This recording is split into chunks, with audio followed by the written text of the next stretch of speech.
শুভ সকাল সবাইকে আমন্ত্রণ জানাচ্ছি মেরিল মিল্ক সোপবার রাঙা সকাল অনুষ্ঠানে। সুন্দর একটি দিনের প্রত্যাশা নিয়ে আজকের আয়োজন শুরু করছি। সবসময়ের মতো আছি আমি লাবণ্য এবং আছি আমি মাসুক। শুভ সকাল আমার তরফ থেকেও। 2 ঘন্টার আয়োজনে প্রথম ঘন্টায় আমরা অতিথি আলাপন করব এবং দ্বিতীয় ঘন্টায় গান শুনবো, কিন্তু তার আগে যাকে নিয়ে এত কিছু করব তার কাছে চলে যাচ্ছি। শুভ সকাল লাবণ্য। শুভ সকাল, কেমন আছো? আমি ভালো আছি, তুমি কেমন আছো? আমি খুব ভালো আছি। একদম মনে হচ্ছে পুরো একটা ফাগুন চলে এসেছে আমাদের আজকে একটা পুরো সময় সেট তো জুড়ে। কাছাকাছি, একদম তো এখন থেকেই শুরু হোক। দারুণ, তুমি কিন্তু অনেক মানে সুদূর প্রসারী চিন্তা। চলো দর্শককে জানাই কে আছেন। চলো। প্রিয় দর্শক, আমাদের আজকের রাঙা সকালের অতিথি জনস্বাস্থ্য গবেষক এবং সমাজকর্মী ডক্টর সৈয়দ হুমায়ুন কবির। চলুন তাকে স্বাগত জানাই। শুভ সকাল। শুভ সকাল, আসসালামু আলাইকুম। ওয়ালাইকুম আসসালাম, কেমন আছেন? আলহামদুলিল্লাহ ভালো আছি, নিঃসন্দেহে আপনারা অনেক ভালো আছেন। আমরা ভালো থাকার চেষ্টা করছি সব সময় এবং রাঙা সকাল পুরো পরিবার ভালো আছে। স্যার, একদমই শুরুতে যদি জানতে চাই যে নীরবে নিভৃতে কাজ করে যাচ্ছেন এবং মানুষের ডাকে যেভাবে সাড়া দিয়ে যাচ্ছেন, এই যে আদর্শ, এটা ধারণ করলেন কিভাবে? আদর্শ ধারণ করা আসলে খুব কঠিন একটা প্রশ্ন এখানে। এই প্রশ্নটার উত্তর দিতে গেলে ছোটবেলার কথায় চলে আসতেই হবে। আচ্ছা, তাহলে সেই ছোটবেলাতেই আমরা ফিরিয়ে যাই। একদম। সেই গরু নদীতে বেড়ে ওঠা, বরিশালে জন্ম আপনার, সেই ছোটবেলার কথাই তাহলে শুনি আমরা। জি, নিঃসন্দেহে। কেমন ছিল শৈশব? শৈশবে আমি আসলে খুব দুষ্ট প্রকৃতির ছিলাম। আমার জন্ম হয়েছে গৌরনদী থানার শরিকল একটা ইউনিয়নে, শরিকল গ্রামে। আচ্ছা। এখানে আসলে আমি বড় হতে পারিনি, যেহেতু আমি আমার ভাইয়ের কাছে থাকা হয়েছে, তাই আমার শুরুটা হয়েছিল জালকাঠিতে বেড়ে ওঠা। এখানে আসলে বাল্য জীবনটা আমার কাটে। তো বাল্য জীবন আসলে আমি খুবই দুষ্ট প্রকৃতির ছিলাম এবং এই দুষ্ট থাকার ফলে হয়েছে কি যে অনেক কিছু শিখতেও পেয়েছি। যেহেতু দুষ্ট ছিলাম, অনেক মানুষ অনেক বিপদেও পড়তো। কি দুষ্টামি করতেন? কিছু নমুনা আমরা একটু শুনতে চাই। প্রথম দেখা যাচ্ছে দুষ্টমির জন্য আমি 2বার সাপেও কামড় খেয়েছি। হ্যাঁ, জি জি।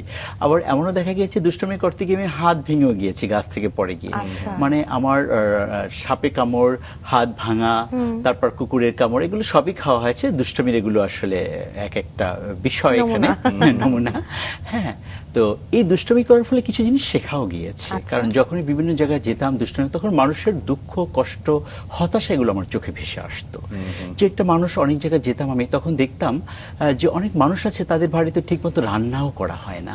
হ্যাঁ, তখন আমি লুকিয়ে নিয়ে আমার মার কাছ থেকে চাল নিয়ে তাদেরকে দিয়ে আসতাম। কত বছর বয়স তখন? আমার বয়স কত হবে, 7 কি 8 হবে। 7-8 বছরের কথা বলছি। কারণ আমি দেখে গেছি, পাশের বাড়িতে গিয়েছি, তাদের অবস্থা আসলে তাদের সারাদিন রান্না হয় না। হয়তো তারা আমার খেলার পার্টি ছিল, সহপার্টি ছিল, কিন্তু তাদের বাড়িতে সারাদিন রান্না হয়নি। সেটা আমার চোখে ভেসে উঠেছে। জিজ্ঞেস করেছি কি খাওয়া দাওয়া হয়েছে, আসলে ওরা ওটা আসলে যখনই, তখন আমার নিজের চোখেই পানি চলে এসেছে। হ্যাঁ, তখন কিভাবে চাল নিয়ে যাওয়া যায়, মাকে দেখে, মা হয়তো বকা দিবে বা নাও দিতে পারবে। মাও খুব ভালো ছিলেন, সে মানুষকে ডেকে ডেকে খাওয়াতেন, কিন্তু তারপর আমি চাল নিয়ে দিব, অনেক কিছু এখানে ব্যাপার থাকে, ঢুকিয়ে চাল নিয়ে দিয়ে আসতাম। এই ছোট বয়সে এটা অনুভব করাও তো একটু অন্যরকম বিষয়। এটা তো আমাদের মাথায়ও আসে না যে, কারণ ওই সময় খেলার বয়স, আপনি খেলছেন, ওটুকুই অনেক। সেই জায়গাটা কারো বাসায় খাবার নেই, সেটা আবার নিজের বাসা থেকে নিয়ে দিয়ে আসা, আসলে একটু অন্যরকম ভাবে আপনি চিন্তা করতেন। আর শুনি, তারপর আসলে এখান থেকেই শেখা অনেকগুলো কাজ। মানুষ কখনো বিপদে পড়ে গেলে তার পাশে কিভাবে দাঁড়াতে হবে। মানে যে কোনো মানুষের কষ্ট দেখলে আসলে আমার ভিতর থেকেই কেমন যেন আগ্রহ হতো ওই মানুষটার পাশে কিভাবে দাঁড়ানো যায়। ওই মানুষের প্রতিটা, মানে তার কষ্টগুলো দেখলে আমার চোখের পানি চলে আসতো। আমি আসলে চোখের পানি থেমে রাখতে পারতাম না। মানে চোখের কেন যেন পানি চলে আসতো, আমি নিজেই আসলে জানি না। তার পাশে কিভাবে দাঁড়ানো যায়, এরকম অনেকগুলো ঘটনা আছে। দেখা গিয়েছে যে আমি নিজে শার্ট পরা আছি, নিজের গায়ের শার্ট, দেখা গিয়েছে যে সে ঢাকাতে আসবে, তার শার্ট নাই, আমি আমার শার্ট খুলে তাকে দিয়ে দিয়েছি। মানে এরকম জিনিসগুলো আসলে তৈরি হয়ে গিয়েছে ভিতর থেকেই। হ্যাঁ, এটা আসলে আমাদের সকলেরই প্রয়োজন। খুব ছোটবেলা থেকেই আসলে এগুলো বুঝতে পারলে আমরা সবসময় একে অপরের পাশে থাকতে পারি। যখন আপনাকে নিয়ে জানছিলাম, বাবাকে খুব অল্প বয়সে আসলে হারিয়েছেন। আমি আসলে আমার বাবাকে খুবই ছোট বয়সে হারিয়েছি। বাবার কোনো স্মৃতি আসলে আমার তেমন মনে পড়ে না। আমি যে আসলে বলার মতো কিছু এরকমের নাই। আমার বাবাকে আমি খুব ছোটবেলা হারানোর ফলে হয়েছে কি, তার কর্মকাণ্ডগুলো আমি অন্যদের কাছ থেকে শুনেছি, বড়দের কাছ থেকে, যে উনি মানুষের কল্যাণে কাজ করতেন, মানুষকে বিনামূল্যে প্রশিক্ষণ দিতেন। প্রশিক্ষণ বলতে আরবি শিক্ষা গ্রহণ করতেন এবং বাংলা এগুলো শিখাতেন উনি। তারপর হলো যে যদি কেউ অসহায় থাকতেন তাদের কল্যাণে কাজ করার চেষ্টা করতেন। এগুলো যখন আমি মানুষের কাছ থেকে শুনেছি, ওগুলো আমাকে আরো আগ্রহ, আরো উৎসাহ জুগিয়েছে আমার ভিতরে, যে আমার বাবাকে আমি হারিয়েছি ছোটবেলা, আমার বাবা যদি এই ভালো কাজগুলো করে থাকে তাহলে তো আমাকে আরো ভালো কাজ করা উচিত। এটা থেকে আসলে কিছুটা অবশ্যই আমি উৎসাহ উদ্দীপনা পেয়েছি নিঃসন্দেহে। আর মায়ের কাছে কি কি শিখেছেন? আসলে মায়ের কাছ থেকে শিখেছি ধৈর্যশীলতা। মা আসলে তো অনেক কঠিন জীবন পার করেছেন, কারণ খুব আগে বিধবা হয়েছেন মা। তো মাও তো কিছুটা কষ্ট পেয়েছেন যেহেতু বাবা চলে গিয়েছেন। তার চেয়ে সবচেয়ে আমি বেশি শিক্ষা গ্রহণ করেছি আমার ভাইয়ের কাছ থেকে, যে ভাইয়ের জন্য আসলে আমি বড় হয়েছি। তার ঋণ হয়তো আমি কোনোদিন শোধ করতে পারবো না। তার কথা বলে এখন আমার চোখে পানি চলে আসে। কিছু সম্পর্ক আসলে এমন থাকে যে ঋণ শোধ করা দরকারও হয় না। হ্যাঁ, দরকারও হয় না, কিন্তু আসলে এই বিষয়গুলো যখনই আপনাকে দেখছেন কিন্তু আমার চোখে এখন পানির মতো চলে এসেছে। কারণ আমি আমার ওই পুরনো স্মৃতিতে আমি চলে গিয়েছি। সেই ছোটবেলাতে আমি, আমার ভাই আমাকে গোসল করিয়ে দিতেন, আমি রাত্রে ঘুমাতাম, দেখা যেত যে আমি বিছনা নোংরা করে ফেলতাম, সকালবেলা উঠে আমার ভাই সেগুলো পরিষ্কার করে দিতেন। আসলে সেই স্মৃতিগুলো ভোলার মতো না। আসলে এটা আমি কিভাবে বুঝাবো, সেই একটা আলাদা একটা উপলব্ধি, আলাদা একটা ভালো লাগা, আলাদা একটা ভালোবাসা। তখন আপনাদের দুই ভাইয়ের বয়সের গ্যাপটা কত ছিল? প্রায় 20 ইয়ার্সের কাছাকাছি। 20 ইয়ার্স। জি জি, এটা লম্বা সময়। জি, লম্বা এবং সময়। তাহলে বলতে পারি বাবার দায়িত্বটা আসলে আপনার বড় হ্যাঁ, ভাই আমি আসলে আমার বাবার দায়িত্ব আমার ভাই নিয়েছেন, মায়ের দায়িত্ব ভাই নিয়েছেন। মা বাবার স্নেহ, মায়া, মমতা সবকিছু ভাইয়ের কাছ থেকে আসলে আপনার ভাইয়ের নামটা একটু জানতে চাই ওনার আমরা। নাম আবুল কালাম আজাদ। আচ্ছা, জি, উনি জি। আছেন তো? হ্যাঁ, উনি এখনো আছেন। উনি রিটায়ার্ড করেছেন। উনি বিএডব্লিউটিসিতে চাকরি করতেন। উনি অ্যাসিস্ট্যান্ট জেনারেল ম্যানেজার হিসেবে রিটায়ার্ড করেছেন। ভাই সম্পর্কে যে এত সুন্দর করে বলছেন, আমাদের এই আয়োজন যদি উনি দেখে থাকেন, ওনার বুকটা কিন্তু আনন্দে ভরে যাবে যে আমার ভাই আমার প্রতি কত কৃতজ্ঞ। জি। আপনার কেমন লাগে? কৃতজ্ঞতা প্রকাশ করাও আসলে একটা আমি মনে করি কি সবাই কৃতজ্ঞতা প্রকাশ করা উচিত। আমরা যদি কৃতজ্ঞতা প্রকাশ করি তাহলে আমাদের পরবর্তী যারা প্রজন্ম তার শিক্ষা গ্রহণ করবেন, তারা উৎসাহ পাবেন, উদ্দীপনা পাবেন, তারা আরো ভালো কাজ করতে আগ্রহ সৃষ্টি হবে তাদের ভিতরে। সুঅভ্যাসগুলোর চর্চা হবে এভাবে। এক্স্যাক্টলি। আপনার সম্পর্কে আরো কিছু তথ্য আছে আমাদের কাছে, দর্শককে জানিয়ে এসে আবার আপনার গল্পে ফিরব। প্রিয় দর্শক, ডক্টর সৈয়দ হুমায়ুন কবির একজন ক্যান্সার প্রতিরোধ গবেষক, ক্যান্সার সার্ভাইভার এবং বাংলাদেশ ওয়ার্ল্ড ক্যান্সার সোসাইটির প্রতিষ্ঠাতা সভাপতি। তিনি বহু বছর ধরে ক্যান্সার আক্রান্ত মানুষদের চিকিৎসা সহায়তা, সচেতনতা বৃদ্ধি এবং সামাজিক সেবামূলক কার্যক্রমের সাথে যুক্ত। তার উদ্যোগে নিরাপদ খাদ্য, তামাক বিরোধী এবং ক্যান্সার প্রতিরোধের র্যালি, সেমিনার, আলোচনা সভা এবং ফ্রি মেডিকেল ক্যাম্প নিয়মিত আয়োজন করা হয়। এসব ক্যাম্পের মাধ্যমে তিনি অসহায় রোগীদেরকে বিনামূল্যে চিকিৎসা, প্রয়োজনীয় পরীক্ষা এবং ঔষধও দিয়ে থাকেন। গ্রাম থেকে ঢাকায় চিকিৎসার জন্য আসা ক্যান্সার রোগীদের জন্য তিনি অ্যাম্বুলেন্স, থাকা খাওয়া এবং অনেক ক্ষেত্রে চিকিৎসা ব্যয়ের ব্যবস্থাও করে থাকেন। দুর্যোগকালীন সময়ে বন্যা, ঘূর্ণিঝড় এবং করোনা মহামারীতে তিনি খাদ্য, ঔষধ, নেবুলাইজার, অক্সিজেন সিলিন্ডার এবং সুরক্ষা সামগ্রী বিতরণে সক্রিয় ভূমিকা রাখেন। পরিবেশ সুরক্ষায় তার উদ্যোগ ঢাকা সহ দেশের বিভিন্ন জেলায় লক্ষাধিক গাছ রোপণ করা হয়েছে। নিরাপদ খাদ্য ব্যবস্থা গড়ে তুলতে তিনি স্কুল, কলেজ এবং গ্রামে গিয়ে ভেজালমুক্ত খাদ্য উৎপাদন, ঝুঁকিপূর্ণ খাদ্য চিহ্নিতকরণ এবং একই সাথে স্বাস্থ্যসম্মত খাদ্যাভ্যাসের ব্যাপারে প্রশিক্ষণ দেন।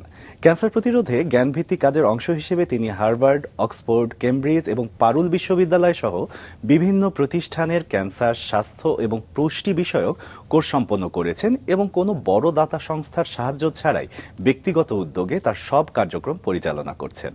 তার সম্পর্কে আমরা জানছিলাম, আবারও ফিরে যাচ্ছি তার কাছেই। অনেক কিছুর সাথে সম্পৃক্ত এবং প্রত্যেকটি কাজই মানবিক, এবং আপনার শৈশব থেকে শুরু করে আপনার ব্যক্তিগত জীবন এবং আপনার কর্মজীবন যা যা আমরা জেনেছি, সব জায়গায় আপনি মানবিকতার একটা চর্চা করে যাচ্ছেন। এটা আসলে বড় ভাই আপনাকে শৈশবে যেভাবে লালন পালন করেছে সেখান থেকে অনেকখানি অনুপ্রাণিত। বড় ভাইয়ের স্মৃতিতে আরেকটু থাকি না লাবণ্য? একদমই তাই। জি। একটু তাকে নিয়ে আরেকটু শুনতে চাই, বা বর্তমানে আপনাদের বন্ডিংটা নিয়েও একটু জানতে ইচ্ছে করছে। হ্যাঁ, এখন বর্তমানে খুবই ভালো সম্পর্ক। আর সম্পর্কটা হলো পিতা পুত্রের মতো যেরকম একটা সম্পর্ক থাকে। আমি আসলে খুব ব্যস্ততার জন্য আমি ওনাকে ফোন দেওয়ার একদম সময় হয় না, কিন্তু উনি আসলে আমাকে খোঁজ নেয় সর্বদাই। উনি আমার খোঁজ খবর রাখার চেষ্টা করেন। আচ্ছা। এটা খুব আমি পারি না, এটা আসলে আমার ব্যর্থতা। উচিত, যেহেতু আসলে হয়েছে কি আমি প্রচুর সামাজিক কর্মকাণ্ডের সাথে জড়িত থাকি, সেজন্য আসলে হয় না অনেক সময় ফ্যামিলি মেম্বারদের খোঁজ নিয়ে ওঠা হয় না। এটা আসলে এক ধরনের আমার ব্যর্থতাই বলা চলে। বড় ভাই বাদেও আমরা যেটা দেখেছি যে শৈশবে আপনি খুবই দুষ্ট প্রকৃতির ছিলেন, চঞ্চল ছিলেন, মানে খেলাধুলা দৌড় ঝাঁপ সবকিছু মিলেই আপনার শৈশবে। একটু সেই সুন্দর স্মৃতিগুলো শুনি। শৈশবে আসলে আমি প্রচুর ফুটবল খেলতাম। আচ্ছা। তো যেহেতু আমার বাল্য জীবন কেটেছিল জালকাঠিতে, আমি জালকাঠি আদর্শ বিদ্যালয় থেকে, প্রাথমিক আদর্শ বিদ্যালয় থেকে পড়ালেখা করেছি, এবং আমার বাসাটা ছিল জালকাঠি স্টেডিয়াম, জেলা স্টেডিয়াম যেটাকে বলা হয়, ওখানেই ছিল। তাহলে স্টেডিয়ামের পাশে থাকলে খেলাধুলা নিয়ে খুব একটু বেশি চর্চাই থাকা হয় সাধারণত। তো এখানে দেখা গিয়েছে আমি সারাদিন খেলার মাঠেই পড়ে থাকতাম, আর সন্ধ্যার পরে আমি আসলে বই নিয়ে খুব ব্যস্ত থাকতাম। এবং আমাকে পড়াশোনার ব্যাপারে আমার ভাই খুবই চাপ। ঝালকাঠি থেকে আপনার মা সহ আপনারা পুরো পরিবার আসলে আমি আমার ভাইয়ের কাছেই বড় হয়েছি। আচ্ছা। আমার মা তখন গ্রামেই থাকতেন। আচ্ছা আচ্ছা। এই যে মায়ের সান্নিধ্যটা তাহলে তো একটু কম পাওয়া হয়েছে, এটা নিয়ে আমি কোনো- আসলে আমার মায়ের সান্নিধ্য খুবই কম পেয়েছি। সেই ভালোবাসাগুলো আদর সব ভাইয়ের কাছ থেকে পাওয়া। তাহলে কি এটা বলতে পারি একরকম ভাবে ওই সময়টা আপনাকে আরো বেশি আত্মনির্ভরশীল করেছে? হ্যাঁ, 100%। আমি যখন খুবই ছোট তখন আমি ফুললি আত্মনির্ভরশীল, আমি সবকিছু করতে পারি। যখন একটা ছেলে তখন তার অন্য কিছু করার কথা, সে সময় আমি রান্না ভাড়া থেকে শুরু করে সব কাজ করতে পারি। বাহ, চমৎকার। শৈশবের অনেক গল্প করছেন। পড়াশোনার পাশাপাশি যেটা হয় যে শৈশবে অনেক কিছুই ভালো লাগে, জি, জি, জি। নাচ গান কবিতা আবৃত্তি বই পড়া। আপনার আগ্রহের জায়গাগুলো কোনগুলো ছিল? আমার আগ্রহের জায়গাটা একটা জায়গাতেই সবচেয়ে বেশি, কোনো মানুষের বিপদ দেখলে আমি সেখানে ছুটে যেতাম, এবং আমার লেখার একটা অভ্যাস ছিল। আচ্ছা। যখনই আমি সময় পেতাম তখন আমি আসলে 4-5 পৃষ্ঠা করে গল্প লিখে ফেলতাম। বাহ। মানে আমার স্মৃতির চারণে যে গল্পগুলো আসে, আমার চারপাশে যে স্মৃতিগুলো দেখতাম সেগুলোর সাথে আরো কিছু মিলিয়ে আমি সুন্দর সুন্দর ছোট ছোট গল্প লিখতাম।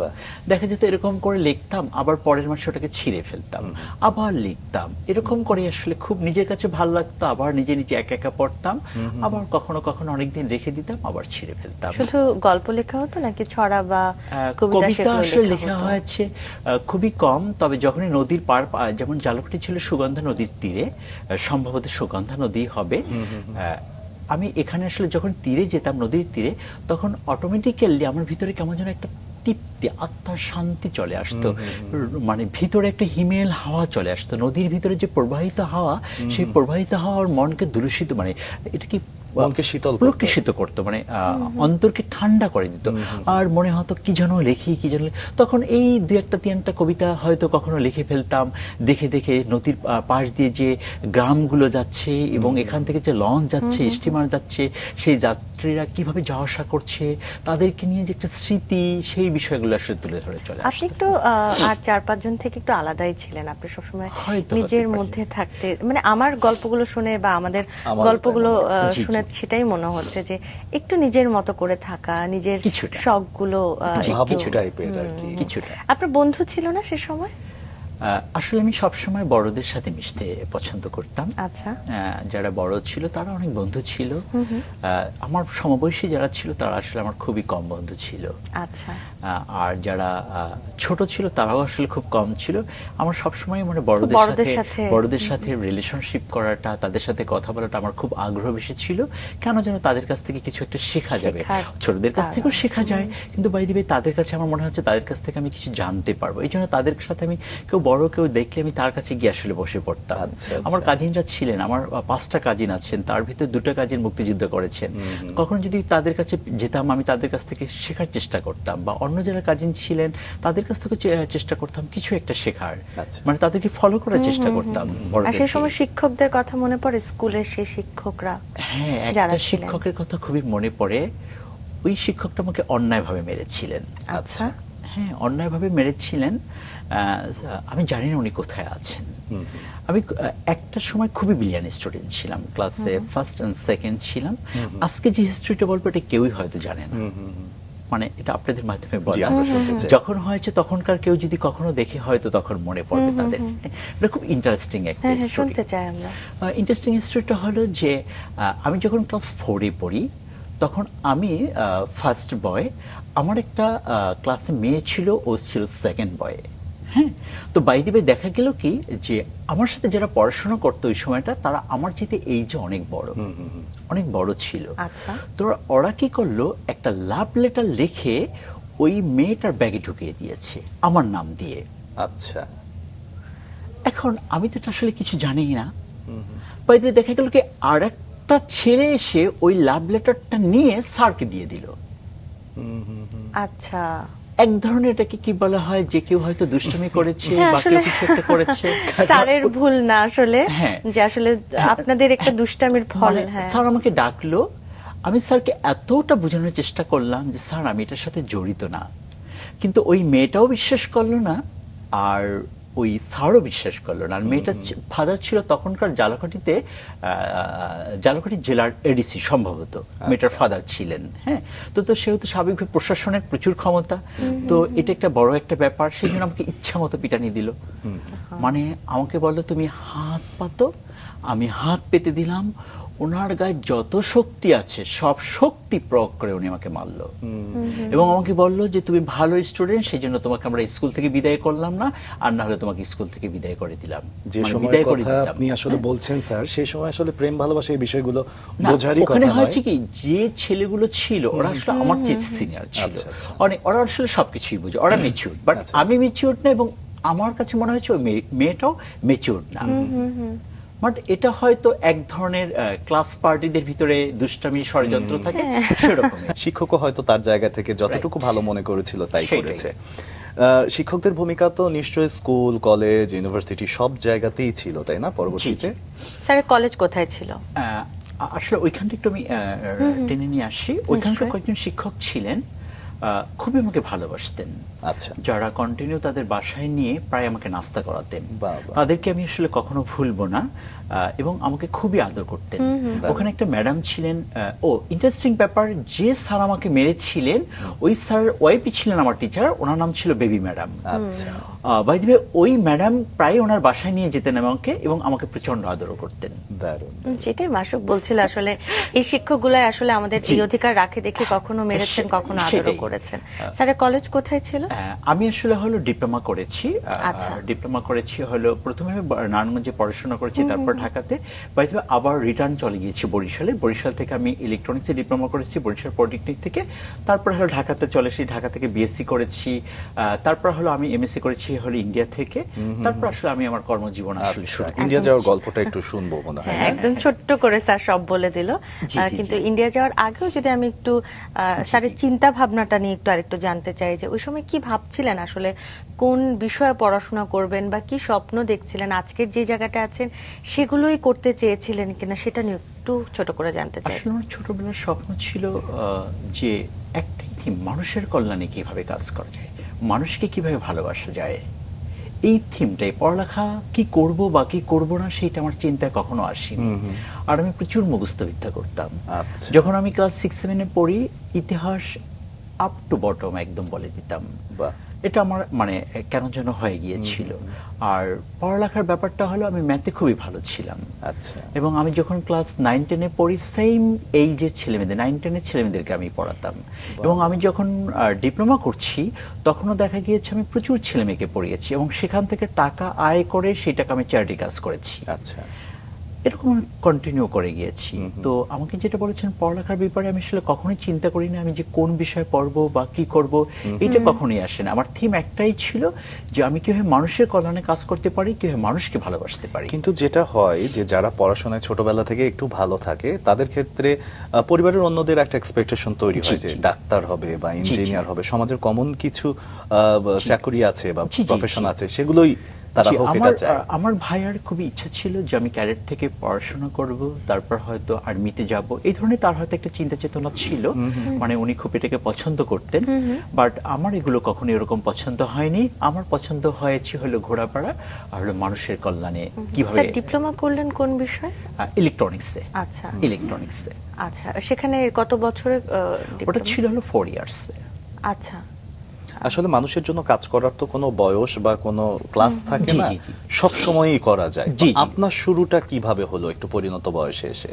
পরিণত বয়সে শুরু হয়েছে আসলে আমি যখন প্রফেশনালি কাজ শুরু করে দিলাম। আমি আসলে 2012 লাস্টের দিকে, 13 প্রথমের দিকে আমি অসুস্থ হয়ে পড়ি। আচ্ছা, কি হয়েছিল?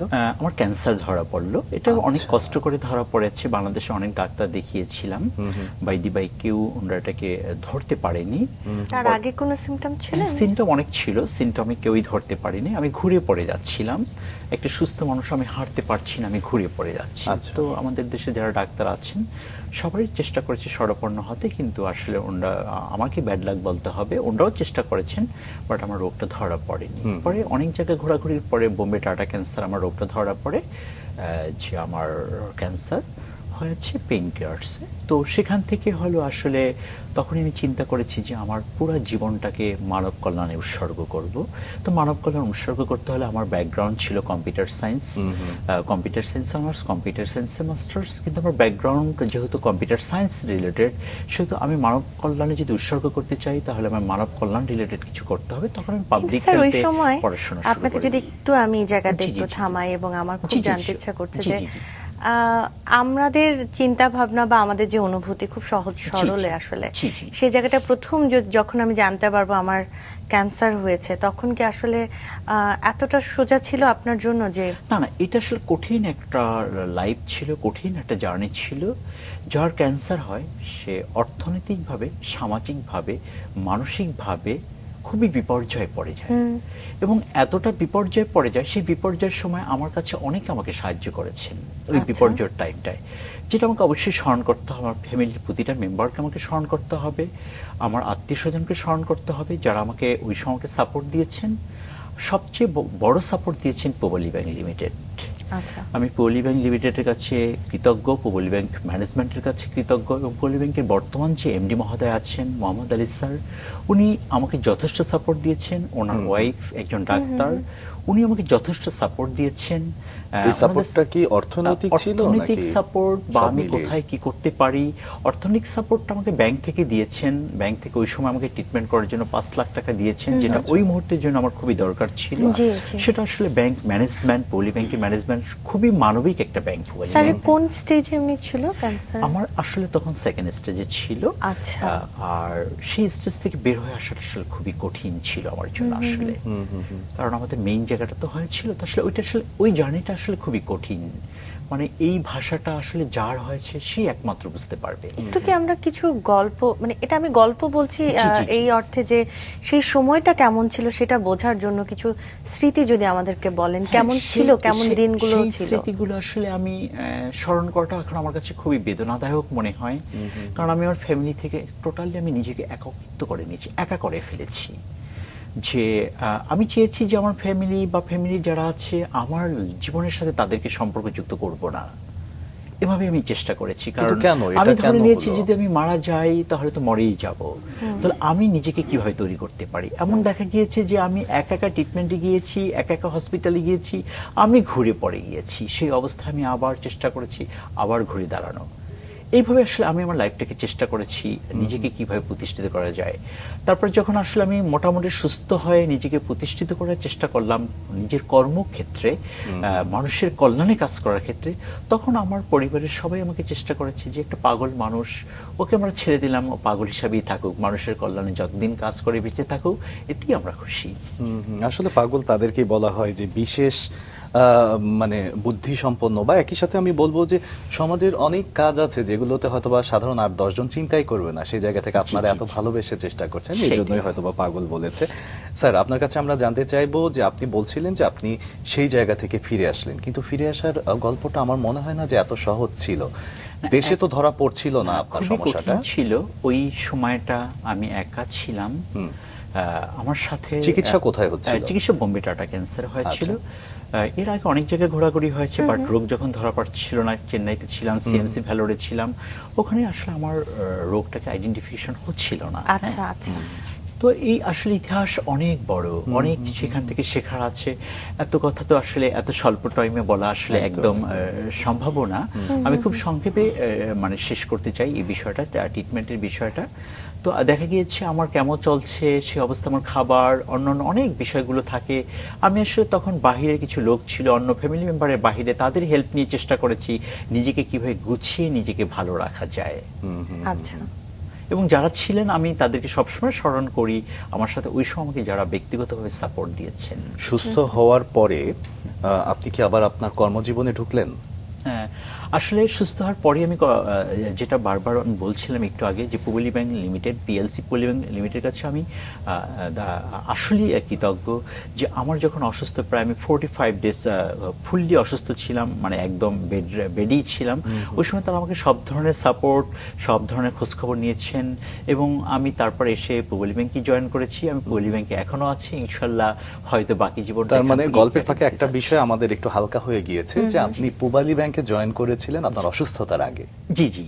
তারপরে এটা কি আপনার প্রথম কর্মজীবন? আমার পুবলি ব্যাংকে ফার্স্ট ইন্টারভিউ, ফার্স্ট জব, সবকিছুই প্রথম পুবলি ব্যাংকে। সেই সময়টা কত সাল ছিল? সেই সময়টা অনেক পুরনো সময়, 2002 সাল। আচ্ছা, তো সেখানেও তো একটা লম্বা সময়। আমরা সেই একটু কর্মজীবনের অভিজ্ঞতাটা একটু জানতে চাই, যেহেতু আসলে এই বিষয়গুলো একটু আমরা বাদ দিয়ে গিয়েছিলাম। কর্মজীবনের অভিজ্ঞতা, পুবলি ব্যাংকে আমি যখন কাজ করতাম মানে 2008-9 সালের দিকে, আমাকে প্রতিটা মানে পুবলি ব্যাংকে যারা আমার কলিগ ছিলেন খুবই ভালোবাসতেন এবং আমার পুবলি ব্যাংকের কলিগটা সবসময় আমাকে বলতো অমায়িক হুমায়ুন।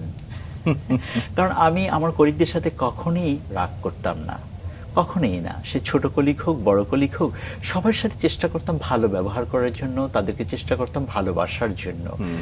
আমার মনে হয় আমার কলিগরা যদি দেখে অবশ্যই তারা স্মরণ করবে আমার কথা, যে আমি কি বলছি। তাদের কাছে আমি কৃতজ্ঞ, আমার কলিগদের প্রতি আমি কৃতজ্ঞ। তখন কি লেখালেখি করতেন? হ্যাঁ, তখন লেখালেখি করতাম। তখন আমি অনেকগুলো কবিতা লিখেছি, সেই কবিতাগুলো আছে, এখন আমি আসলে সেগুলো ছাপানো হয়নি বই আকারে।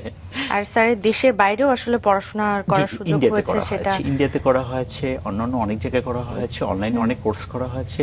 ইন্ডিয়াতে আমি গুজরাটে ছিলাম, পারোল ইউনিভার্সিটিতে পড়েছি, ওখানে অনেক স্মৃতি আছে। হার্ভার্ড, অক্সফোর্ড ও ক্যামব্রিজের মতো এগুলো সব আমরা অনলাইন কোর্স করা হয়েছে। এগুলো কিসের উপর কোর্সগুলো করেছেন? এগুলো সব হেলথের উপরে, সবগুলো হেলথের উপরে। আমি ক্যান্সার রিলেটেড উপরে, পুষ্টির উপরে, সামাজিক কর্মকাণ্ডের উপরে, সমাজ রিলেটেডের উপরে। এগুলো তো তাহলে অনেক পরে এসে, কারণ আমি তাহলে এগুলো সব আমি করেছি হলো 2016 সালের পরে। আচ্ছা, তাহলে আপনি সুস্থ হওয়ার পরে আমরা যদি গল্পটা একটু গুছিয়ে নেই, আপনি সুস্থ হওয়ার পরে আপনি চিন্তা করলেন আপনি মানুষের জন্য কাজ করবেন এবং বিশেষভাবে যেহেতু আপনি নিজে একজন ক্যান্সার পেশেন্ট ছিলেন, ক্যান্সার রোগীদের জন্য আপনি কাজ করবেন আপনার নিজের ব্যক্তিগত অভিজ্ঞতা থেকে। একদম শুরুর দিনটা থেকে স্যার শুরু করতে চাই, আপনি মানুষের জন্য কিছু করবেন, সেটা কবে এবং কি করবেন, কি পরিকল্পনা ছিল, সেই জায়গাটা নিয়ে শুনবো। 2015 সালে হঠাৎ আমার কাছে মনে হলো যে আমি যে লাইফ, যে জার্নিটা, যে কষ্টের জার্নিটা শুরু করেছিলাম, আমার যারা বোন আছে, আমার যারা ভাই আছে, আমার সমাজে যারা আছেন, তারা যাতে এই কষ্টের জার্নিটা না করতে হয়, কিভাবে তাদের পাশে দাঁড়াতে হয়, তাহলে আমাকে তো কাজ করতে হবে। ব্যক্তি হিসেবে যদি কাজ করতে যাই, আমি একটি নির্দিষ্ট সময় হিসেবে কাজ করতে পারবো না, কারণ সামাজিক কর্মকাণ্ড কাজ করতে হলে গভর্নমেন্টের অনুমতি নিতে হবে। তখন আসলে আমি শুরু করি যে ওয়ার্ল্ড ক্যান্সার সোসাইটি নামে একটা সংগঠন শুরু করি। এই সংগঠনের মাধ্যমে মানুষের ভিতরে গণসচেতনতা তৈরি করার চেষ্টা করি, কিভাবে আমরা মানুষ সুস্থ থাকতে পারি। আচ্ছা, আপনার এই সংগঠনে কারা সংযুক্ত ছিলেন? আপনি একাই না আরো অনেকে আছেন? আমি নিজে স্কাউট করি, আমি রোটারি করি। স্কাউট বাংলাদেশে যারা স্কাউট আছেন তারা মোটামুটি সবাই আমার সাথে সম্পর্কযুক্ত আছেন, যেহেতু আমি স্কাউট করি। স্কাউটের যারা ছেলেরা আছেন, যারা মেয়েরা আছেন, বাংলাদেশ গার্লস গাইড, তারাও আমার সাথে সম্পর্কযুক্ত আছেন। তারা সর্বদা আমাকে সাপোর্ট দেন, তাদের সাহায্য সহযোগিতা নিয়ে আমি যে মেসেজটা দিতে চাই, সেই মেসেজটা সাধারণ মানুষের কাছে যাতে তারা সুন্দরভাবে উপস্থাপন করতে পারে, এটা তাদের হেল্প নেই। পারস্পরিক সহযোগিতা ছাড়া আসলে এই ধরনের কঠিন বিষয়কে সামনে এগিয়ে নেওয়াটা খুবই কঠিন। কিন্তু আপনার কাছে জানতে চাইবো যে আপনি তো একজন ব্যাংকার ছিলেন, জি, জনস্বাস্থ্য বা ক্যান্সার সেবা এই গবেষণার সাথেও যুক্ত হলেন। জি, এই যে একটা সেতু বন্ধন, এটা হলো কিভাবে? একটা আলাদা সেক্টরে ছিলেন, গবেষণা তো আলাদা একটা বিষয়। চমৎকার প্রশ্ন করেছেন। আমি একটু আগে আপনাদেরকে বলেছিলাম আমার background computer science, honours computer সায়েন্সে মাস্টার্স। কিন্তু যখনই আমি জনগণের স্বাস্থ্য নিয়ে কাজ করতে গেলাম, তখন আমি আসলে দেখলাম যে আমি আমার নিজের কেরিয়ারকে আমি যদি কিছু নিজে না জানি, তাহলে আমি অন্যকে কিভাবে জানাতে পারবো? আমি যদি আমার নিজের জ্ঞান অর্জন না করতে পারি, তাহলে অন্যকে কিভাবে জ্ঞান শেয়ার করব? তখন আমার নিজের জ্ঞান অর্জন করার চেষ্টা শুরু করলাম। তখন আমি পাবলিক হেলথে মাস্টার্স করলাম এবং আমি বিভিন্ন ধরনের কোর্সগুলো করা শুরু করলাম হেলথ রিলেটেড। মাস্টার্সটা কোথায় করলেন? গুজরাটে করা হয়েছে। আচ্ছা। গুজরাটে করা হয়েছে এবং আমি গুজরাটের প্রফেশনাল পাবলিক হেলথে পিএইচডিও করেছি গুজরাট থেকে। বাহ। তো এই কোর্সগুলো যখন আমি করলাম, তখন আমি আমার জ্ঞানটাকে কিছুটা হলো চেঞ্জ নিয়ে আসতে পারলাম, যে আমার এই জ্ঞানটা আমাদের দেশে যারা আছেন, আমাদের যারা নতুন প্রজন্ম আছেন, সেই প্রজন্মের কাছে শেয়ার করা শিখলাম, যে তাদেরকে যদি আমরা কিছুটা দিতে পারি তাহলে তারা কিছুটা পাবে। সেই হিসাবে আসলে আমি কন্টিনিউ কাজ করে যাচ্ছি।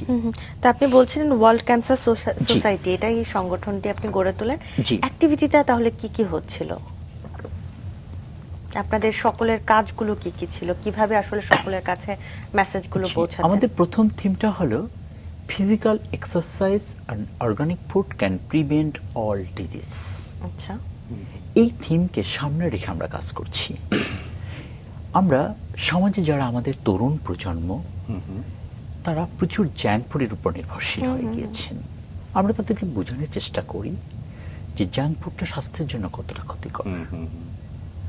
আমরা চেষ্টা করি আমাদের খাদ্যে যে ভেজাল আছে, এই খাদ্যের ভেজাল আমরা কিভাবে দূর করতে পারি।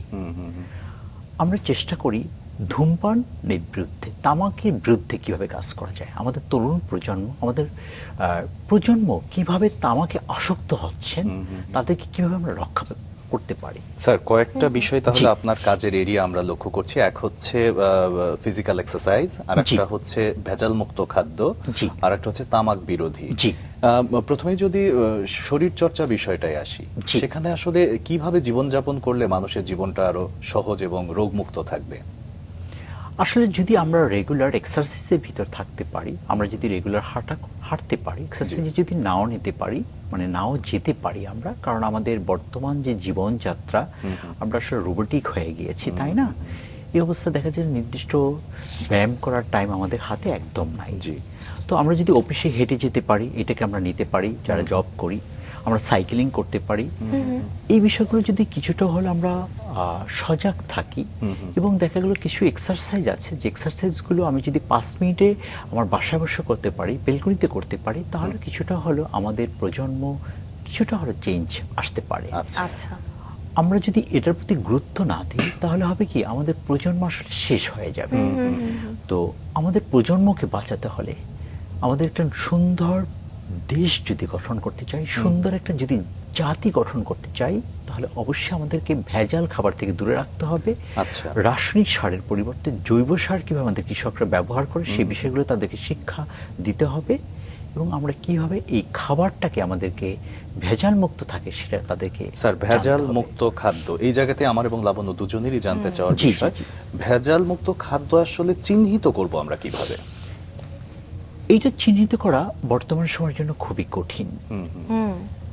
এই জন্য আমাদেরকে কি করতে হবে, আমরা একটা কথা বলি যে আমার খাদ্যের নিরাপত্তার দরকার নেই, আমি চাই আমার প্রাণীর খাদ্যের নিরাপত্তা।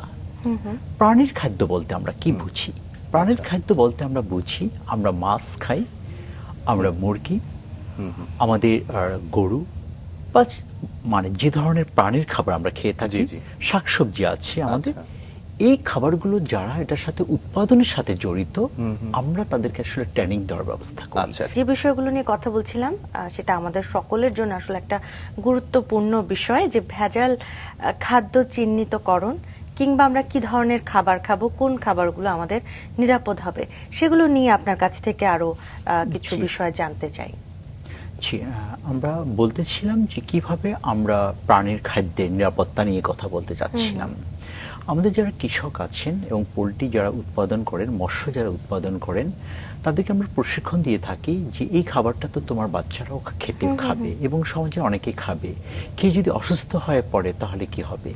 বরং তুমিও খেতে পারো।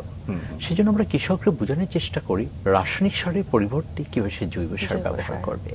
আচ্ছা। এবং যারা পোলট্রি ব্যবসা করে থাকেন, আপনারা সবাই জানেন যে ভ্যাকসিন দেওয়া হয় মুরগিকে। এই ভ্যাকসিন কার্যক্রম সম্পর্কে তাদেরকে বলা হয়, কারণ দেখা যায় 45 ডেজ 90 ডেজের একটা ব্যাপার থাকে ভ্যাকসিনের টাইমে। দেখা গেল তাদের ছোট বাচ্চা থাকা অবস্থায় তারা বিক্রি করে দিচ্ছে। এবং তারা কিভাবে চাষ করতে পারে, খোলা উন্মুক্ত পরিবেশে কিভাবে এই মুরগি চাষ করতে পারে। জি, একটু বিস্তারিত শুনি। হ্যাঁ, মুরগি চাষ করতে পারে। আপনারা দেখবেন থাইল্যান্ডে বা অন্যান্য উন্নত দেশগুলোতে মুরগি চাষ হয়, সেটা হয় কি খোলা 2 একর বা 3 একর বা 1 বিঘা 4 বিঘা 5 বিঘা জমির উপরে মুরগি ছেড়ে দেওয়া হয়। অনেক মুরগি থাকে সেখানে, কীট পতঙ্গ থাকে, খাবার দেয়। মুরগি কিন্তু সারাদিন খোলামেলা থাকে এবং মুরগি ওই খাবারটাই খাওয়া দাওয়া করে। আর আমাদের দেশে কিন্তু সেই ধরনের প্রজেক্ট একদম নাই। কিন্তু স্যার আপনি জি। ব্যক্তি পর্যায়ে আসলে যদি এই বিষয়গুলো নিয়ে সচেতন হই, এটা কি শুধু সম্ভব নাকি এটা তো আসলে বড় পরিসরে সিদ্ধান্ত নেওয়া হ্যাঁ, প্রয়োজন? আপনি চমৎকার কথা বলেছেন। আসলে বড় পরিসরে করা সম্ভব, কিন্তু আমাদের ব্যক্তি পর্যায় থেকে ভয়েস রেজ করতে হবে। ওকে। আমরা যদি ভয়েস রেজ করতে পারি, আমি আপনি আজকে ভয়েস রেজ করব, পরবর্তীতে দেখা যাবে যে আমাদের আরো ভাইয়েরা আরো জোরালোভাবে ভয়েস রেজ করছে। আচ্ছা। তখন যারা গভর্নমেন্টে থাকবেন তখন তারা পলিসি অ্যাপ্লাই করবেন, নতুন পলিসি নিয়ে আসবেন। আর আমরা যদি আমাদের জায়গা থেকে চুপ থাকি তাহলে পলিসি অ্যাপ্লাই হবে না। তাই আমরা যদি সবাই মিলে ভয়েস রেজ করতে পারি। আরেকটা বিষয় হলো, আপনারা যারা মিডিয়া আছেন তারা সবচাইতে, কারণ এটা একটা দর্পণ, মিডিয়া একটা দর্পণ। আমরা যারা ভয়েস রেজ নিয়ে কাজ করি তারা যদি সেটাকে ছড়িয়ে দেন এবং আপনারা দিচ্ছেন সেটা, সেহলে কি সমাজে একটা পরিবর্তন হচ্ছে। যে আপনাদের মতো যারা মিডিয়া আছেন, যে মাছরাঙা টেলিভিশন, তারা প্রচুর কাজ করছেন এই বিষয়ে, তারা ছড়িয়ে দিচ্ছেন আপনারা। তার ফলে কি হচ্ছে, সমাজ জানতে পারছে। গভর্নমেন্টে যারা আমলা আছেন, যারা এগুলো নিয়ে কাজ করেন, তারাও কিন্তু জানতে পারছেন। তাহলে কি হচ্ছে, একটা টাইমে অবশ্যই পলিসি চেঞ্জ হবে, এটা আমরা বিশ্বাস করি। অবশ্যই স্যার, আমরা সেই পরিবর্তনের অপেক্ষা, এবং পরিবর্তন ভালো পরিবর্তন হোক সেটা সকলের জন্য, এটাই আমাদের চাওয়া। স্যারের কাছ থেকে একটু ফ্রি মেডিকেল ক্যাম্প, স্যারদের সংগঠনের অ্যাক্টিভিটি, সেগুলো নিয়ে একটু জানতে চাই। আমরা আসলে সারা বাংলাদেশে ফ্রি মেডিকেল ক্যাম্প করি, বিভিন্ন ডে উপলক্ষে করি এবং সবসময় করে থাকি। মানুষের ভিতরে ফ্রি মেডিকেল ক্যাম্প বলতে হলে আমরা যেটা বুঝাই, একটা মানুষকে ট্রিটমেন্টের প্ল্যান নিয়ে আসি আমরা, নির্দিষ্ট কোনো এরিয়াতে আমরা যাই, সেখানকে তাকে, তার ডাক্তার থাকে আমাদের 2 জন, এবং কিছু প্রাইমারি টেস্ট থাকে, সেই টেস্টগুলো করা হয় এবং তাকে সেখানে কিছু ফ্রি মেডিসিন দেওয়া হয়। দেখা যাচ্ছে সেখানে কিছু গরিব অসহায় রোগী চলে আসে এবং দেখা যাচ্ছে সেখানে কিছু ক্যান্সার আক্রান্ত আমাদের মায়েরা থাকে। আমরা যে স্কিলিংটা করে থাকি, বেস্ট স্কিলিংটা করে থাকি, জড়ো স্কিলিংটা করে থাকি। তো দেখা গেল এখান থেকে কিছু মা এবং আমাদের বোনরা আসে।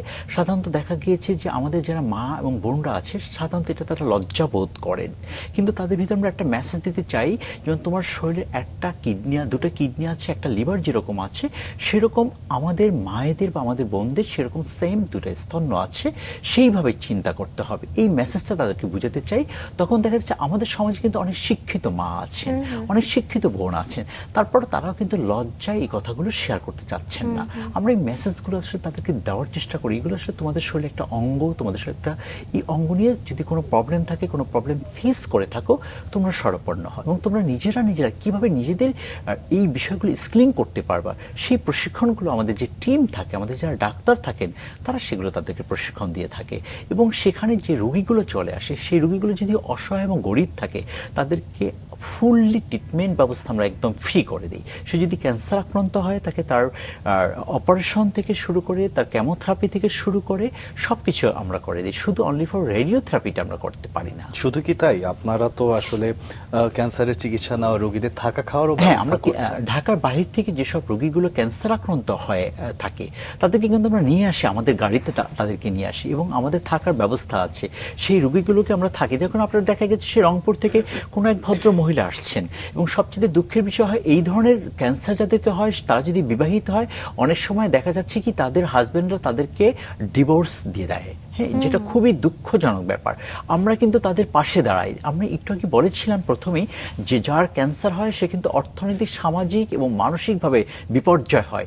এই যে মানসিকভাবে বিপর্যয় হয়, তাকে এই মানসিক বিপর্যয়ের হাত থেকে কিভাবে আমরা তাকে রক্ষা করতে পারি, সেই জন্য কিন্তু তার পাশে দাঁড়ায়। সেই ভদ্রমহিলাকে আমরা নিয়ে এসে তাকে থাকার ব্যবস্থা ব্যবস্থা করি, তার ফুললি ট্রিটমেন্টের ব্যবস্থা করি।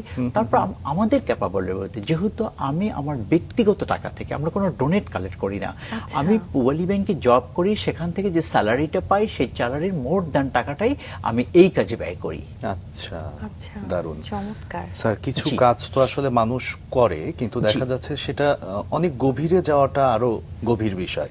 আপনি যেমন তাদের থাকা খাওয়ার ব্যবস্থা করছেন, যাতায়াতের ব্যবস্থা করছেন, একই সাথে আরেকটু গুরুত্বপূর্ণ বিষয় নিয়ে কাজ করছেন, সেটা হচ্ছে পরিবারের অর্থ সংস্থান, তাদেরকে কোনো একটা কাজের মধ্যে ঢুকিয়ে দেওয়া। জি জি, হ্যাঁ, এটা আমি খুবই করছি। সেটা হলো, দেখা যাচ্ছে যে ভদ্র মহিলা হয়, সে যখন আক্রান্ত হয় যে সে অনেক কাজ করতেই পারেন না, তো আমাদের কাছে আসেন সমাজের নিম্ন বিত্ত যারা বলা হয়, শব্দটাকে সে অন্যভাবে উচ্চারণ করতে চাচ্ছি না, সেই ক্ষেত্রে সেই মানুষগুলো আসেন, তাদের আসলে আয়ের সোর্সটা খুবই মানে খারাপ করুণ অবস্থায় থাকে। সেই অবস্থায় তাকে আমরা সেলাই মেশিন করে দিই, যদি ভদ্র তার ওনার হাজব্যান্ড অটোরিকশা চালাতে পারে অটোরিকশা কিনে দিই, বা যে কোনো রিক্সা কিনে দিই, বা আমাদের ক্যাপাবিলিটির ভিতরে যতটুকু পারি অতটুকু তাকে আমরা প্রতিষ্ঠিত করার চেষ্টা করি, যাতে অন্ততপক্ষে তাকে 10 জায়গায় চেয়ে না খেতে হয়। আচ্ছা, আর এবং আরো একটি চমৎকার বিষয় দেখলাম যে আপনারা পরিবেশ নিয়ে কাজ করছেন, গাছ লাগানো, সেটা তো চমৎকার উদ্যোগ। এইটা আমরা কাজ করেছি, মোর দ্যান 1 লাখের উপরে গাছ লাগানো হচ্ছে সারা বাংলাদেশ। এটা কিন্তু শুধু ঢাকাতে না, আপনি যদি দেখেন ঢাকাতে বেশিরভাগ আইল্যান্ডে, আমি বলবো মোর দ্যান অনেক আইল্যান্ডে আমার হাতে গাছ লাগানো, এবং শুধু কিন্তু আমি গাছ লাগিয়ে শেষ করছি না, এই গাছগুলোকে পরিচর্যা করছি। দেখা যাচ্ছে গাছ লাগানোর পর গাছগুলো কিন্তু মরে যাচ্ছে, কিন্তু সেই গাছগুলো আমি নিজে পানি দিচ্ছি, সেই গাছগুলোকে নিজে গিয়ে যত্ন করছি যাতে গাছগুলো বেঁচে থাকে। এটা আমি চেষ্টা করে যাচ্ছি, কারণ গাছ যদি আমরা বাঁচিয়ে না রাখতে পারি তাহলে তো আমরা সুন্দর একটা পরিবেশ পাবো না। আমাকে গাছ অবশ্যই বাঁচিয়ে রাখতে হবে। এবার আসি তাহলে আপনার একটা চ্যালেঞ্জিং এর জায়গায়, কারণ হচ্ছে আমরা এতক্ষণ প্রত্যেকটি বিষয় খুব ইতিবাচক ভাবে আসলে দেখেছি, শুনেছি, কিন্তু সেই সাথে জীবনে বাধা আসে, চড়াই উতরাই আসে। আপনি আসলে একটা হচ্ছে আপনার জীবনে একটা নিজের ব্যক্তিগত অভিজ্ঞতা রয়েছে, কিন্তু এই যে কাজ করতে গিয়ে কোনো রকম কোনো চ্যালেঞ্জিং ছিল কিনা, বা বাধার সম্মুখীন হয়েছেন কিনা? আসলে কাজ করতে গিয়ে অনেক ধরনের বাধা আসে, ছোটখাটো বাধা বিভিন্ন আসে। আমার কাছে সবচেয়ে বিরক্ত হয় যখনই মানুষ প্রকাশ্যে ধূমপান করে। এটা আমি বারবার বোঝানোর চেষ্টা করি যে তোমরা প্রকাশ্যে ধূমপান করো না, মানে আমাদের দেশে স্মোকিং জোন নাই কোনো, এবং আমি অনেকবার চেষ্টা করেছি স্মোকিং জোন নেওয়ার জন্য, আমাকে তারা কথা দিয়েছে কিন্তু তারপর কেউ রাখে না কথা। সেটাও কাজ দ্বারা বাধা, কিন্তু আমি যদি একেবারে ব্যক্তি জায়গায় আপনাকে বলি, আপনাকে অনেকে কাজ মানে পাগলও বলেছে। হ্যাঁ, পাগল অনেকেই বলে, এটা কন্টিনিউ পাগল বলে আমাকে, কারণ আমি যখন রাস্তায় থাকি তখন তো আমি আমার মতোই কাজ করি, আমি রাস্তায় ঝাড়ুও দিই, এরকম হয়, তখন আমাকে তারা তাদের মতো চিন্তা করে পাগল বলে, মানে আমাকে এক ধরনের এটাকে কি বলা হয়, ডিমোটিভেট করা হয় খুব। আমি আসলে সেটাকে কিছু মনে করি না, বাট সরকার অনেক জায়গা থেকে অনেক ধরনের প্রবলেম মানে আমাকে করা হয়, থামিয়ে দেওয়ার চেষ্টা করে, তো আমাকে বিষয়টা বেশি থামিয়ে দেওয়ার চেষ্টা করে, ব্যবসায়িক রিলেটেড ব্যাপারটা, মানে বিভিন্নভাবে অফার আসে আমাকে, বিভিন্ন ধরনের অফারও দেয় এই গ্রুপগুলো থেকে আমাকে, তো আমি সেগুলোকে আসলে মানে আমার কাছে একটাও ভালো না, এবং আমি স্ট্রংলি আন্দোলন করি। আমি গভর্নমেন্টকে সবসময় একটা কথা বলি যে আমার তামাক বিরোধী 7টা আছে, দাবি আছে গভর্নমেন্টের কাছে, যে দাবিগুলো ছিল যে যারা তামাক ব্যবসা করে তাদের কোনোভাবে রাষ্ট্রীয় পুরস্কার দেওয়া যাবে না। সেটা নিয়ে আমি অনেকভাবে থ্রেটের সম্মুখীন হয়েছি, যে তামাক ব্যবসা করে তাদেরকে কোনোভাবে মেডিকেলের ব্যবসার অনুমতি দেওয়া যাবে না। আচ্ছা, এই বিষয়গুলো কিন্তু অনেকভাবে এসেছে, কিন্তু আমি কিন্তু থেমে থাকবো না। তারা বিভিন্নভাবে আমাকে থ্রেট দিয়েছে, না দেয়নি এরকম বা না, কিন্তু সেগুলো তো আসলে বলাও যায় না, কিছু ব্যাপার আমাকে এখানে হিডেন রাখতেই হয়, কিন্তু আমি আমার জায়গা থেকে কন্টিনিউ করে যাব, এবং আমার জীবনকে উৎসর্গই করব হলো মানুষের কল্যাণে, এবং আমার জীবনের শেষ নিঃশ্বাস পর্যন্ত কাজই করব মানুষের জন্য। অসাধারণ। এই কথার পরে আসলে আর অন্য কোনো কিছু বলার থাকে না। এভাবে কিছু মানুষ আসলে সমাজের জন্য নিজের চিন্তা থেকে নিজের সবকিছু বাদ দিয়ে সকলের জন্য চিন্তা করে। এই জন্য আমরা আসলে অনেক অনেক কৃতজ্ঞ, এবং পুরো রাঙা সকাল পরিবার এবং রাঙা সকালের দর্শক যারা আছেন সকলে আসলে আপনাদের মতো মানুষের কাছে কৃতজ্ঞতা প্রকাশ করি। কিছু বই আছে যেটা শুরুতে দর্শকদের বলছিলাম, সেই বইগুলো নিয়ে এবার একটু কথা বলতে চাই। প্রথমে ক্যান্সার নিয়ে যেহেতু কথা হচ্ছে, ক্যান্সার থেকে বাঁচতে হলে জানতে হবে, এটি কি চিন্তা থেকে স্যারের আসলে লেখা, কবে লেখা, বিস্তারিত একটু জানতে চাই।